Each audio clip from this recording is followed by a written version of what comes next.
Hello बच्चों, और फिर से एक बार सभी का फिर से स्वागत करते हैं आपके अपने यूट्यूब चैनल बिकम टॉपर पे। और जैसा कि पीछे अभी हमने एक्सरसाइज खत्म की है कि सम स्पेशल इंटीग्रल्स, मतलब कुछ विशेष सूत्रों के द्वारा हम इंटीग्रेशन किया करते थे। लेकिन अब जो डेडिकेटेड है वो बेटा आप देखो नया टॉपिक आ गया है, आंशिक भिन्नों द्वारा समाकलन, जिसको आप बोलते हैं पार्शियल इंटीग्रेशन, आंशिक भिन्नों द्वारा समाकलन। तो आप जानते हो आंशिक भिन्न क्या होती है? तो सर जी भिन्न होती है कि अगर कोई भी एक कुछ भिन्न दी गई है, अगर मान लो कोई भिन्न px अपॉन qx के रूप में दी गई है तो इसे बोलते हैं भिन्न। भाई ऐसे बोल दो p अपॉन q, लेकिन यहाँ पे क्या है, यहाँ पे आपको फलन दिए होंगे, भिन्नों के रूप में क्या दिए होंगे, फलन। यहाँ पे डेनोमिनेटर मतलब हर अंश और हर में न्यूमरेटर और डेनोमिनेटर में आपको दिए होंगे फलन। ठीक है, तो फलनों के लिए यहाँ पे इसलिए मैंने px और px टर्म का प्रयोग किया हुआ है। यहां पे क्या होगा, जहां पे हमेशा px can not equal to 0, कभी भी qx 0 नहीं होगा। ठीक है, अच्छा, आंशिक भिन्न पढ़ने के पहले बेटा एक नियम होता है, एक सिस्टम होता है कि आप क्या करेंगे, आप सबसे पहले इनकी बेसिक चीजें जान लीजिए कि क्या बहुत जरूरी है। ये जानना आपके लिए बेहद जरूरी है, ये जानना आपके लिए बेहद जरूरी है कि किस किस चीज़ों का आपको ध्यान रखना है कि क्या होना चाहिए, तब पार्शियल इंटीग्रेशन होगा या आंशिक भिन्नों द्वारा समाकलन होगा।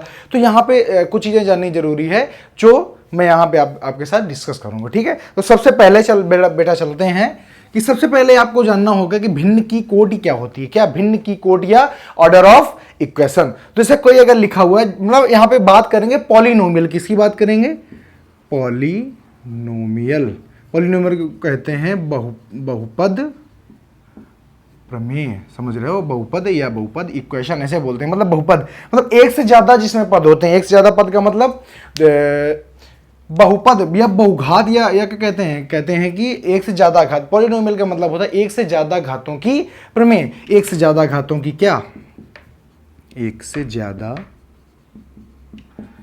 घातों की इक्वेशन, पॉलिनोमियल इक्वेशन। क्या कहेंगे, पॉलिनोमियल इक्वेशन देखेंगे। तो पॉलिनोमियल इक्वेशन क्या होता है, सबसे पहले आपको ऑर्डर जान लेना है कि अगर मैंने लिख दिया ax square plus bx plus c, तो अगर मैं पूछूं कि इसका घात क्या है या इसकी सबसे बड़ी घात क्या है या इसका ऑर्डर क्या है या इसकी कोटि क्या है, तो आप बताएंगे सर जी इसकी कोटि है। कोटि क्या होती है बताइए, कोटि क्या होती है। तो कोई भी अगर इक्वेशन लिखी हुई है तो उसमें जो वेरिएबल दिया गया है, वेरिएबल का मतलब जैसे इसमें x है, किसी में y हो सकता है, किसी में z हो सकता है। ठीक है, तो जो आपकी क्या दी गई, जो आपका वेरिएबल दिया गया उसकी सबसे बड़ी घात को ही उसकी कोटि या उसकी सबसे बड़ी घात कहते हैं, उसकी कोटि या उसका ऑर्डर कहते हैं। तो बेटा अगर मैं इसकी कोटि पूछूं या इसका ऑर्डर पूछूं तो क्या हो जाएगा, तो सर जी इसका ऑर्डर है 2। एक और चीज याद रखना, कभी भी अगर बहुपद प्रमेय लिखी हो, ठीक है, पॉलिनोमियल इक्वेशन लिखी हो, तो उसमें आपको क्या देखना है, इक्वेशन होगी तो इक्वेशन में आप जानते हैं एक से ज्यादा घात होगी, तो ये देखना है कि इसमें सबसे बड़ी घात क्या होगी। और जो पॉलिनोमियल में जो घातें आएंगी, जो ऑर्डर आएगा वो हमेशा क्या होगा, हमेशा होल नंबर में होगा। किसमें होगा, होल नंबर में होगा। होल नंबर का मतलब क्या है, होल नंबर का मतलब है जैसे 0 1 2 3 4, मतलब यहाँ पे दशमलव में घातें नहीं होंगी और ना ही 1/2 3/4 5/6 ऐसे कभी भी घातें यहाँ पर नहीं ली जाएंगी। जबकि आप जानते हैं कि रूट एक्स होता है, लेकिन यहां पे रूट एक्स वाला कोई काम नहीं है, कोई भी झाम नहीं है। मतलब जब आप आंशिक भिन्नों द्वारा पार्शियल इंटीग्रेशन करेंगे तो आप कह लेंगे हमेशा और हमेशा घातें किसमें होनी चाहिए, हमेशा होल नंबर होनी चाहिए, मतलब पूर्ण संख्या होनी चाहिए। जैसे मैं अगर एक अभी यहीं पे लिख दूं ax square plus B root X और प्लस सी, क्या है, पॉलिनोमियल है। तो सर जी ये पॉलिनोमियल नहीं है, क्यों, क्योंकि जो वेरिएबल के ऊपर जो घात चढ़ी हुई वो 1/2 है। क्या है, 1/2 है, जो कि पूर्ण नंबर नहीं है, होल नंबर नहीं है। और सर जी आपने बताया है कि जब भी कभी अगर कोई भी पॉलिनोमियल होगा तो उसमें कोई भी आंशिक, कोई भी मतलब घात दशमलव के रूप में नहीं आएगी और कोई भी घात 1/2 के रूप में नहीं आएगी। यहाँ पे क्या है, यहाँ पे है x की पावर 1/2, तो ये पॉलिनोमियल नहीं है। तो मतलब सबसे पहले आप देखना है कि पॉलिनोमियल क्या है और फिर उसकी घात देखनी है। ठीक है, अच्छा, इसके और एग्जाम्पल ले, जैसे लिखा हुआ है x की पावर 5 प्लस x की पावर 3 प्लस 5, इसकी बताओ कोटि बताओ या इसका ऑर्डर बताओ क्या होगी। तो इसका ऑर्डर होगा सर जी जो सबसे बड़ी घात होगी, तो सबसे बड़ी घात क्या है, सबसे बड़ी घात है 5, उसके बाद 3, उसके बाद 1। तो सबसे बड़ी घात आपको देखनी है, सबसे बड़ी घात है 5, तो इसकी कोटि है या इसका जो ऑर्डर है वो कितना हो जाएगा, 5 हो जाएगा। समझ गए।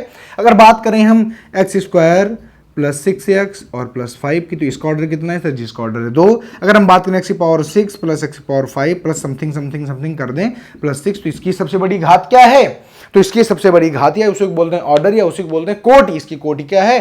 तो इसकी कोटि है 6। कितनी है? 6। समझ गए? अच्छा, तो पॉली मतलब आंशिक भिन्नों पार्शियल इंटीग्रेशन, सबसे पहले आपको यह देखना होगा कि अगर कोई एक बहुपद प्रमेय लिखी है या एक पॉलिनोमियल इक्वेशन लिखी है तो उसकी सबसे बड़ी घात क्या है। अगर आप ये देख लेंगे तो आप समझ जाएंगे कि सबसे बड़ी घात आपको निकालना आना ही चाहिए। ठीक है, तो एक चीज तो ये होगी कि सबसे पहले इस टाइप के क्वेश्चंस को करने के लिए आपको पहले पता होनी चाहिए कि सबसे बड़ी घात क्या है। एक चीज पता चल गई। ठीक है, अब देखो चलेंगे दूसरी चीज में। अब यहां पे मैं आपको बताऊंगा प्रॉपर फंक्शन। क्या बताऊंगा? मैं बताऊंगा प्रॉपर फंक्शन और इम्प्रॉपर फंक्शन। और क्या? Improper function. ये प्रॉपर फंक्शन इम्प्रॉपर फंक्शन किसमें? आंशिक भिन्नों द्वारा समाकलन, मतलब भिन्नों के रूप में किस वाली भिन्न को आप प्रॉपर फंक्शन कहेंगे? प्रॉपर फंक्शन का मतलब होता है उचित प्रमेय फलन। क्या होता है? उचित प्रमेय फलन। उचित प्रमेय फलन, ध्यान से समझते जाना। और इसको बोलते हैं विषम प्रमेय फलन। तो अगर इन दोनों के बारे में जानेंगे तो हमेशा हमेशा याद रखना कि जो प्रॉपर फंक्शन होगा, जो उचित प्रमेय फलन होगा, उसका ही आप पार्शियल इंटीग्रेशन कर पाएंगे। पार्शियल का आप इंटीग्रेशन नहीं, सॉरी, इम्प्रॉपर फंक्शन मतलब विषम प्रमेय फलन का आप इंटीग्रेशन नहीं कर सकते हो और उसका इंटीग्रेशन नहीं होता है। तो सर जी अगर नहीं होता है तो फिर होगा कैसे? तो बेटा जो विषम प्रमेय फलन है कि जो या इम्प्रॉपर फंक्शन जो आएगा उसको आप प्रॉपर फंक्शन में चेंज करेंगे। वो चीज बाद में होगी, सबसे पहले देखेंगे कि प्रॉपर फंक्शन क्या होता है। ठीक है, तो आप हमेशा जानते हो कि अगर कभी भी अंश, क्या जानते हो आप? अगर कभी भी जैसे 7/2 लिखा हो, बताओ ये प्रॉपर फंक्शन है या प्रॉपर भिन्न है या प्रॉपर भिन्न नहीं है? बताओ। तो आप बोलेंगे सर जी प्रॉपर भिन्न ये नहीं है, क्योंकि हमेशा क्या होता है, कभी भी आप जानते हो कि कभी भी जो हर अंश होता है वो हर से बड़ा नहीं हो सकता है। तो ये तो लिखा हुआ है, ऐसा होता भी है सर जी? ऐसा होता नहीं, ऐसा सिर्फ लिखा जाता है। अगर इसको मैं प्रॉपर में चेंज करने की कोशिश करूं, क्या करूंगा? 2 से इसको डिवाइड करूंगा, 2 से भाग दे दो 7 में, तो 3 बार जाएगा, आएगा 1। तो इसको कैसे लिखोगे? 3 + 1/2। ये क्या है? ये है एक प्रॉपर फंक्शन। समझ गया? Proper function. तो अब मैं इसमें दिखाऊंगा कि प्रॉपर फंक्शन और इम्प्रॉपर फंक्शन कैसे होता है, क्या होता है। ठीक है, समझो, समझना यहां से। तो बात हम करेंगे बेटा प्रॉपर फंक्शन की। तो अगर कहता है कि अगर आपको px/qx के रूप में, किसमें? आपको px/qx के रूप में फंक्शन दिया जाए, मतलब ये है कि जैसे आपको दे दिया गया कि 4x + 5/x² + 6x + 5, ऐसे दे दिया गया। तो बेटा इसमें प्रॉपर और इम्प्रॉपर फंक्शन कैसे पहचानोगे?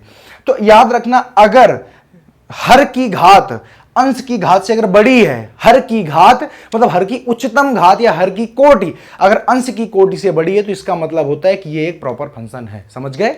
जैसे इसमें देखो, इसकी कोटि कितनी है सर जी? इसकी सबसे बड़ी घात है 2 और इसकी सबसे बड़ी घात है 1। तो इसलिए ये क्या है? ये एक प्रॉपर फंक्शन है। समझ पाए कि नहीं समझ पाए? मतलब इस वाले जो केस में आएगा तो इसमें सबसे पहले जब आपको क्वेश्चन दे के आएगा, सबसे पहले आप ये देखेंगे कि ये एक प्रॉपर फंक्शन है या नहीं है। तो कैसे देखेंगे सर जी? हम देखेंगे कि अगर डिनोमिनेटर मतलब हर की घात अगर अंश की घात से बड़ी है, घात बड़ी कैसे होती है? तो जी घात बड़ी वैसे होती है कि जो इसकी जो कोटि होनी चाहिए, जो इसकी सबसे बड़ी घात होनी चाहिए, वो ऊपर वाले फंक्शन की बड़ी घात से कैसी हो? अगर बड़ी है तो प्रॉपर फंक्शन। और अगर प्रॉपर फंक्शन है तभी बेटा आप उसका पार्शियल इंटीग्रेशन कर पाओगे, अदरवाइज उसका जो पार्शियल इंटीग्रेशन है वो नहीं होता है, आंशिक भिन्नों द्वारा समाकलन नहीं होता है। तो एक चीज यहां से ये क्लियर हुई कि हमेशा आंशिक भिन्नों द्वारा समाकलन करने के लिए, पार्शियल इंटीग्रेशन करने के लिए प्रॉपर फंक्शन होना बहुत जरूरी है। वो प्रॉपर फंक्शन कैसे होगा कि px/qx के रूप में आपको फंक्शन दिया जाए और जो px की घात हो। अब देखो यहां पे क्या है, आप qx/px लिख सकते हो, समझ रहे? कोई बाध्यता नहीं है कि आप px/qx, आप कुछ भी लिख सकते हो। आप लिख सकते हो mx/mn, समझ रहे हो? लेकिन याद रहे कि जो हर की घात है वो अंश की घात से हमेशा बड़ी होनी चाहिए। घात बड़ी होने का मतलब है सर जी आपने कह दिया कि सर जी x² + 5x + 3 + 3x, इसको कर दिया x² + 3x और +5 अपॉन कर दिया, आपने कर दिया x⁴।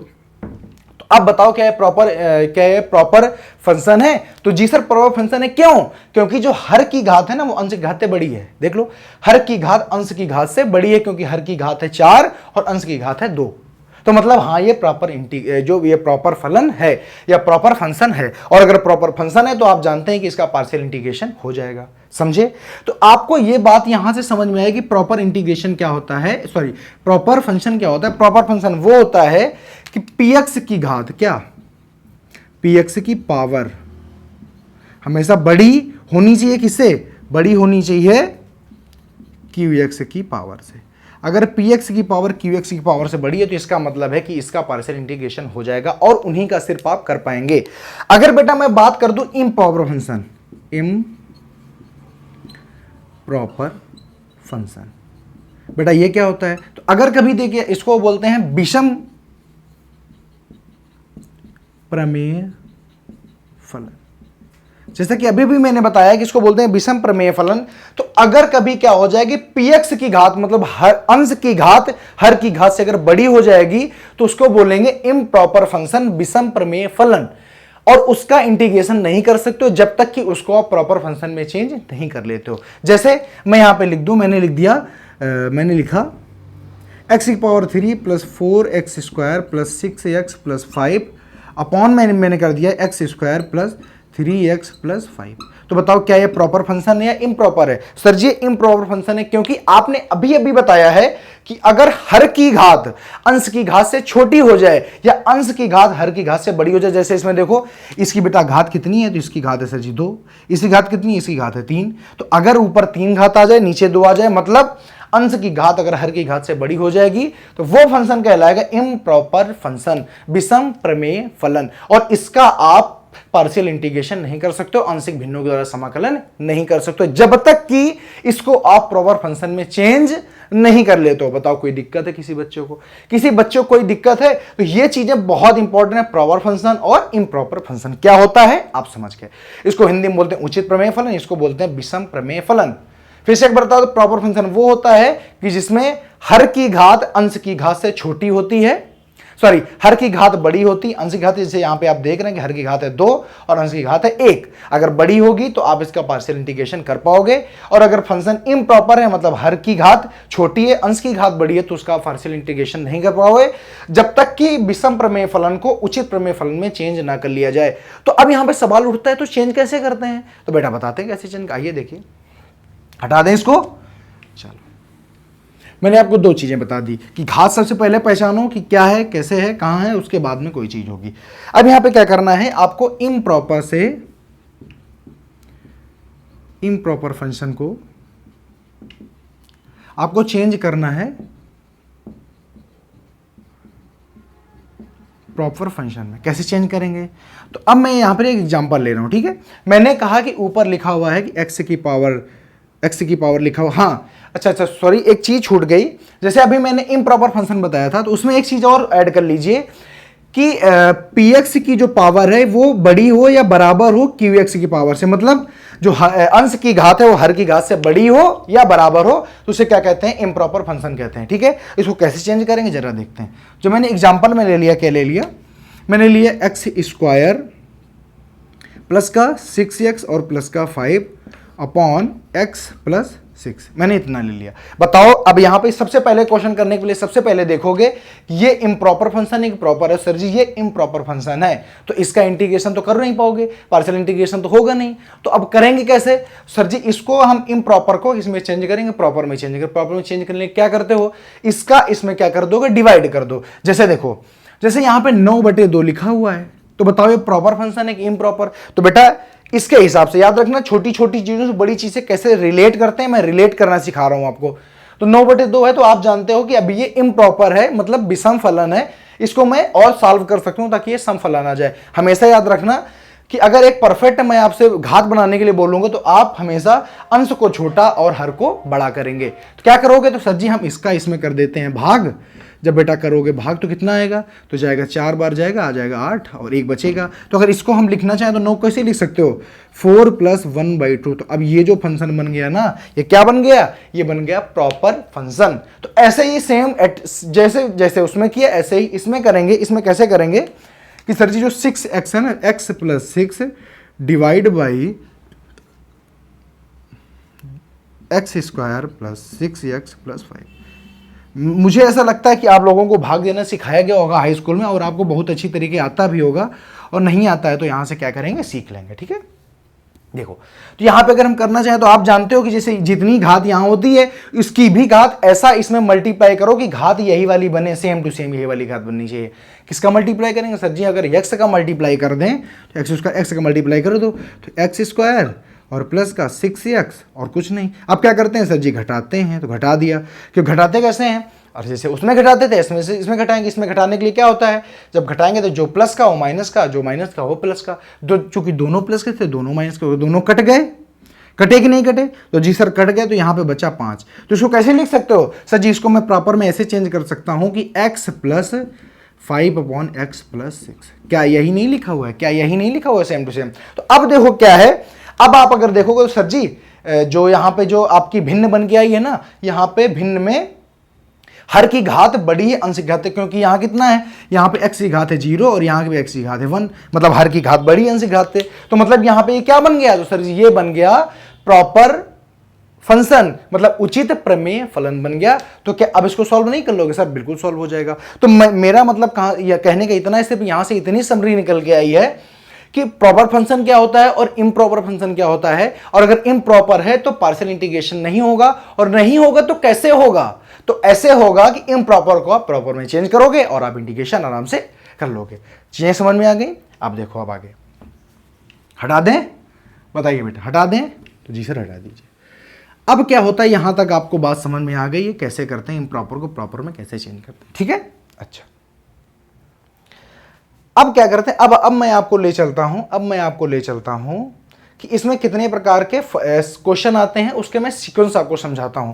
तो पहला क्वेश्चन आएगा ऐसे, कैसे आएगा, तो हमें इसे लिखा होगा px plus q upon x minus ए और x माइनस बी।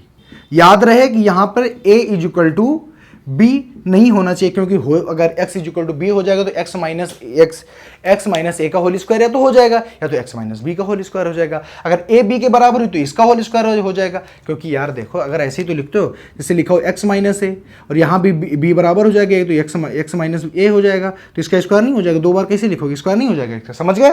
तो a b के बराबर नहीं होना चाहिए। अच्छा, तो आपने कहा ये है, आप हमेशा आपको, तो देखिए इसको सॉल्व कैसे करोगे। इसको सॉल्व करने के लिए आप लिखोगे, कैसे करोगे, जितनी बार, जैसे अब देखो यहाँ पे लीनियर इक्वेशन है, कैसी है, ये दोनों दो लीनियर इक्वेशन लिखी हुई हैं। अब यहाँ पे सबसे पहले देखेंगे, बताओ हर की घात अंश की घात से बड़ी है कि नहीं, तो बिल्कुल सर इसका मल्टीप्लाई करेंगे तो एक्स स्क्वायर आ जाएगा, और इसमें एक्स की घात कितनी, 1, इसमें कितनी, एक्स की घात 2 है। मतलब ये प्रॉपर फंक्शन है, और अगर प्रॉपर फंक्शन है तो मतलब इसका पार्शियल इंटीग्रेशन होना भी तय है। ठीक है, तो बेटा इससे हम जो पार्शियल इंटीग्रेशन बना रहे हैं ना, तो अब ये मत सोचना कि कठिन हो जाएगा ना, जब आप पार्शियल इंटीग्रेशन बना लेंगे तो ये क्वेश्चन बेहद सरल हो जाना है। समझ गए, बनाते कैसे हैं, तो जैसे यहां पे एक लीनियर इक्वेशन, एक लीनियर मतलब दो गुणनखंड लिखे हुए हैं, क्या करोगे, तो लिख दो a upon x minus A plus b upon x minus B, ऐसे कर लिया। अब आप a और b की वैल्यू फाइंड करेंगे, कैसे फाइंड करेंगे ये मैं अभी आपको बताऊंगा, फिलहाल आप टाइप पे फोकस करिए। ठीक है, देखो समझ गया कि नहीं समझ गया, बताओ किसी बच्चे को कोई दिक्कत है यहां पे। तो अगर कभी ऐसा आ जाएगा तो सबसे पहले देखना है कि प्रॉपर है कि इम्प्रॉपर है। जब आप देख लोगे कि सर जी प्रॉपर फंक्शन है, तब आप आगे के लिए प्रोसीड करोगे, और ये a अपॉन एक गुणनखंड प्लस b अपॉन दूसरा गुणनखंड। अब यहाँ पे जितने गुणनखंड आते जाते मैं उतने में upon upon upon upon a plus b plus c plus d ऐसे लगाता जाता। ठीक है, समझ में आ गया इतनी चीज। अगर बात करें दूसरे की, तो दूसरा कैसे आएगा, दूसरा आएगा px plus q upon x minus a का होल स्क्वायर। ठीक है, अभी आपके देखो दो अलग अलग दिखे थे आपको गुणनखंड, अब आपका आ गया एक ही में स्क्वायर लगा के आ गया है। तो अब बताओ, सबसे पहले देखो प्रॉपर फंक्शन है या नहीं है। सर जी प्रॉपर फंक्शन है, क्योंकि नीचे घात है 2 और ऊपर घात है 1, मतलब प्रॉपर फंक्शन है। और अगर प्रॉपर फंक्शन है तो इसको क्या करोगे, पार्शियल इंटीग्रेशन हो जाएगा। कैसे करेंगे, तो करेंगे a अपॉन एक्स माइनस ए और plus B upon x minus a का होल स्क्वायर। यहां पे देखो दो गुणनखंड थे, यहां पे दो गुणनखंड थे और यहां एक ही का स्क्वायर कर दिया गया था, समझ गए। और जब एक का स्क्वायर किया जाएगा तो इसको बेटा आप एक पहले पहली घात और फिर उसके बाद में दूसरी घात, समझ गए। ए अपॉन एक्स माइनस ए और plus B upon x minus B. अगर ऐसे होता तब भी तो आप रखते, तो यहां पे क्या हो गया है, यहां पे X A is equal to B हो गया, तभी तो स्क्वायर लग गया है, तभी स्क्वायर लगा है कि नहीं लगा है, इसलिए जब लग गया है तो इसको भी आप दो बार लिखोगे, ठीक है। अगर हम बात करें तीसरे नंबर क्वेश्चन के, तीसरा कैसे हो जाएगा, तीसरा आपको लिख के आएगा P x square plus Q x और प्लस आर, ठीक है, R upon x minus A, X minus B और एक्स माइनस सी। इसका आपको करना है इंटीग्रेशन। तो सबसे पहले क्या देखा, सबसे पहले देखा प्रॉपर है या नहीं है। सर जी एक्स जब गुणा करेंगे तीनों का तो एक्स का क्यूब बनेगा, नीचे बनेगी एक्स की घात 3 और ऊपर एक्स की घात 2। इसका मतलब क्या है, इसका मतलब है कि ये एक प्रॉपर फलन है, प्रॉपर फंक्शन है, समझ गए। और जब प्रॉपर फंक्शन है तो हमने कहा था अगर दो गुणनखंड जब आए थे तो आपने 1 और 2 करे थे, यहां पे कितने आए 3, तो आप 3 में कर देंगे, तो आप लिख देंगे a upon x minus A plus B upon x minus b plus c upon x minus. कोई दिक्कत बताओ, किसी बच्चों को रत्ती से भी दिक्कत हो तो मुझे तुरंत बता सकता है, कमेंट सेक्शन में कमेंट कर सकता है कि सर मुझे ये चीज समझ में नहीं आई है, समझ गए। अच्छा, अब अगर हम बात करें चौथे की, तो क्या बेटा मैं इसको हटा दूं, क्या बेटा मैं इसको हटा दूं। आपने एक स्क्रीनशॉट मेरे हिसाब से अब तक कर लिया होगा, ठीक है। मैं इसको हटाता हूं फिर आगे एक बात बताता हूं, ठीक है। चलो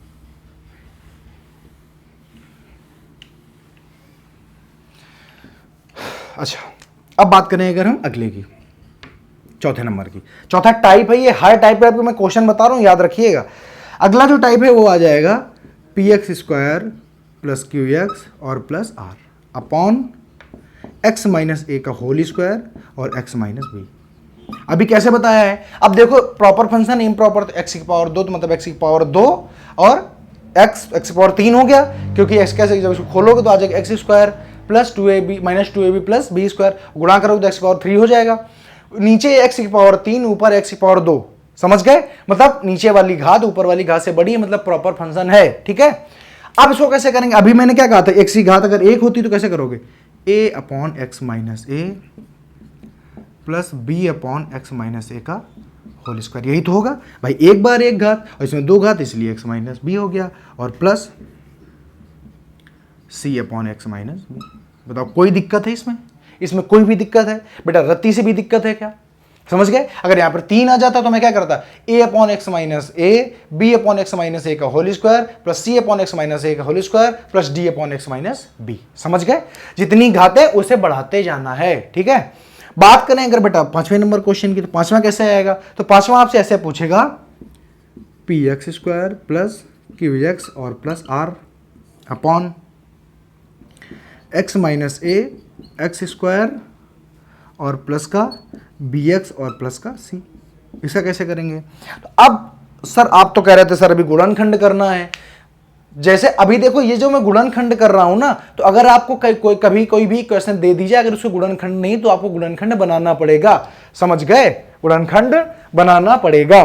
तो यहां पे बेटा आप अब कह दो सर जी ये तो क्वाड्रेटिक इक्वेशन लिखी हुई है, तो सबसे पहले मुझे ये बताओ ये प्रॉपर फंक्शन है या नहीं है। सर प्रॉपर फंक्शन है, क्यों, क्योंकि इसमें मल्टीप्लाई करो एक्स की पावर 3 ऊपर क्या एक्स की पावर 2, तो अगर नीचे एक्स की पावर 3 बनेगा ऊपर एक्स की पावर अगर 2 है तो प्रॉपर फंक्शन है। बेटा कभी कभी क्या होता है, आपने हमेशा पढ़ा होगा क्वाड्रेटिक इक्वेशन में, पिछली क्लासेस में पढ़ा होगा कि हमेशा और हमेशा ऐसा जरूरी नहीं है कि सारे जो गुणनखंड हो वो हमेशा सॉल्व ही हो जाएं। जो नहीं सॉल्व होते उनको हम श्रीधराचार्य फार्मूले से सॉल्व करते हैं। आप ये जानते हो कि नहीं जानते हो, सर मैं ये जानता हूं। तो अगर आप जानते हो कि श्रीधराचार्य फार्मूले से, तो ये बेटा वही फंक्शन है। यहां पे ये क्या फंक्शन है, जिसका कोई भी गुणनखंड नहीं होता है। तो अगर गुणनखंड नहीं होता है तो आपको परेशान नहीं होना है, आपको वैसे ही उसको रख देना है, ठीक है। आप इसका कैसे करेंगे, तो इसका a upon x minus A plus b x plus c upon x square plus b x और प्लस सी। तो अब बताओ, अब सर आप तो कह रहे थे कि सर ए अपॉन बी अपॉन सी से बी अपॉन समथिंग और सी अपॉन ये आता है, आपने अब बी एक्स प्लस सी क्यों लिखा है। बेटा अगर कभी भी आपको गुणनखंड दे दिया जाए, अगर वो क्वाड्रेटिक इक्वेशन होगा तो बी एक्स प्लस सी मतलब दो वेरिएबल लाने और एक के साथ में एक्स लाना है, समझ गए। सी एक्स प्लस बी नहीं, बी एक्स प्लस सी, क्योंकि इसमें ऐसा माना जाता है कि इसके दो खंड कभी न कभी रहे होंगे, समझ रहे हो। अभी नहीं निकाल पा रहे वो अलग की चीज होगी, श्रीधराचार्य फॉर्मूले से निकाल लेते हैं, इसके दो रहे होंगे गुणनखंड। तो अगर दो गुणनखंड रहेंगे तो बी अपॉन वो जो इसका एक गुणनखंड होगा, सी अपॉन एक गुणनखंड होगा। लेकिन यहां पे मैं गुणनखंड नहीं कर पा रहा हूं, इसलिए क्या हो जाएगा, इसलिए यहां पर B x plus c upon ये रख देना है, ठीक है। अगर भाई देख कभी कभी आ जाए कि अभी स्क्वायर अभी क्यूब आ जाए, तो b x plus c x, b x square plus c x और प्लस डी लिखेंगे। बात समझ में आ गई कि नहीं आ गई, बात समझ में आ गई कि नहीं आ गई। चलो, तो इतनी चीजें, इतने टाइप की यहां पे आपको क्वेश्चन देखने को मिलेंगे और ऐसे ऐसे उनको आपको सॉल्व करना है। थोड़ी सी छोटी सी बात एक और मैं बता देता हूं, क्या मैं इसको हटा दूं, क्या मैं इसको हटा दूं, बेटा फटाफट से क्या कर लेंगे, बेटा फटाफट से इसका स्क्रीनशॉट आप कर लेंगे, जल्दी से करिए। चलो आगे देखो, जो मैं आपको बता रहा हूं ये बेस है, क्या है ये बेस है। अब सर अभी तो आप बार बार कह रहे हो सर गुणनखंड मान लो कि कोई भिन्न, सर आ गई 1 अपॉन, या आ गई p x upon q x, sorry p x plus q और x square plus a x square plus b x plus c. कहता है सर मैं कह रहा हूं कि इसका जो ये आपका दिया हुआ इसका गुणनखंड होता है, इसका क्या होता है, गुणनखंड होता है। नीचे क्या पता है, गुणनखंड जिसका नहीं होता है, इसमें कह रहा है इसका गुणनखंड होता है। तो अब बताओ, अब आप क्या करके दिखाओगे, यहां से ये हटा देंगे, ठीक है, क्योंकि इसमें कोई वेरिएबल नहीं लाते। मान लो यहां पे ए रख भी देते हैं, जैसे मैं बोल दूं कि एक्स स्क्वायर प्लस का 8x और प्लस का क्या लिख दूं, यहां पे 3 मैंने रख दिया। मान लो हम कहते हैं सर ऐसा हो और इसका गुणनखंड होता है, आप जानते हो क्योंकि इससे मल्टीप्लाई कराओगे तो 3 4 जा 12 हो जाएगा, 12 के जब करोगे तो 6 इंटू 2 तो 6 प्लस 2 हो जाएगा गुणनखंड। सर मैं कहता हूं सर ऐसा आ जाए तो तब कैसे करेंगे, तो बेटा हमेशा याद रखो, अब आप क्या करोगे, अब आप P x plus Q is equal to, बेटा ये जो रखा हुआ है ना इसके आप गुणनखंड आपको करने पड़ेंगे। बेटा अगर कोई भी क्वाड्रेटिक इक्वेशन दी है या कोई भी पॉलिनोमियल दी है, ठीक है, कोई बहुपद समीकरण दिया हुआ है, तो उसको आप क्या करोगे, अगर उसके गुणनखंड हो सकते हैं तो आप उसके गुणनखंड सबसे पहले बनाओगे और उसके बाद में क्वेश्चन आगे सॉल्व करोगे एज यूजुअल, जैसा कि मैंने बताया है। तो मान लो मैंने कहा कि इसके गुणनखंड हो गए x माइनस ए और x माइनस बी, या x plus a X minus, कोई भी हो सकता है, जरूरी नहीं कि दोनों माइनस ही होना चाहिए। मैं कहता हूं यहां पे x प्लस बी ए हो सकता है, समझ गए, हो गया। अब इसके बाद में आप वही फार्मूला इस कैसे करोगे, a upon X plus A और plus B upon x minus B, ऐसे करके फिर आगे अपना इंटीग्रेशन कर लोगे। बताओ कोई दिक्कत किसी को। और अब आप कहोगे सर जी a और b का मान कैसे निकालते हैं, ये मैं आपको कल क्वेश्चन बताऊंगा कि a और b के मान कैसे निकाले जाते हैं, और जब मान निकाल लेंगे तब आगे क्वेश्चन को कैसे किया जाता है। बताओ यहां तक सबको समझ में आ गया। तो बेटा ये था पार्शियल इंटीग्रेशन या आंशिक भिन्नों द्वारा समाकलन का बेस था। मैंने आपको पूरी शिद्दत से समझाया और मुझे ऐसा लगता है कि आपको भी सीक्वेंस वाइज चीजें क्लियर हो गई। मैंने सबसे पहले पढ़ाया घात कैसे देखते हैं, सबसे बड़ी घात कैसे पहचानते हैं। तो इसकी सबसे बड़ी घात क्या है सर जी 2, इसकी सबसे बड़ी घात क्या है सर जी 1, ठीक है। मैंने आपको फिर मैंने बताया कि प्रॉपर क्या होता है और इम्प्रॉपर फंक्शन क्या होता है। मैंने बताया प्रॉपर फंक्शन वो होता है जिसमें हर की घात बड़ी हो अंश की घात से, तो वो होता है प्रॉपर फलन, और उस प्रॉपर फलन मतलब प्रॉपर फंक्शन का पार्शियल इंटीग्रेशन होता है। और जिसमें हर की घात छोटी हो अंश की घात से, वो होता है इम्प्रॉपर फंक्शन, जिसका पार्शियल इंटीग्रेशन नहीं होता है, फिर उसको हम इम्प्रॉपर को प्रॉपर में चेंज करते हैं। तीसरी चीज मैंने बताई कि आपको चेंज करना बताया। फिर मैंने चौथी चीज आपको बताई कि कैसे कैसे टाइप के क्वेश्चन आएंगे और उनको आपको कैसे करना है। और अगली में अब कल जो चलूंगा वो एक्सरसाइज में चलूंगा। आप आज एग्जाम्पल को ट्राई कर लें अगर आपको करना है, नहीं करना है कोई बात नहीं है। कल जब मैं एक्सरसाइज में चलूंगा मैं आपको सारी चीजें डिटेल में बताऊंगा। तो फिलहाल के लिए इतना ही। एंजॉय करें, स्वस्थ रहें, मस्त रहें। जय हिंद, नमस्कार।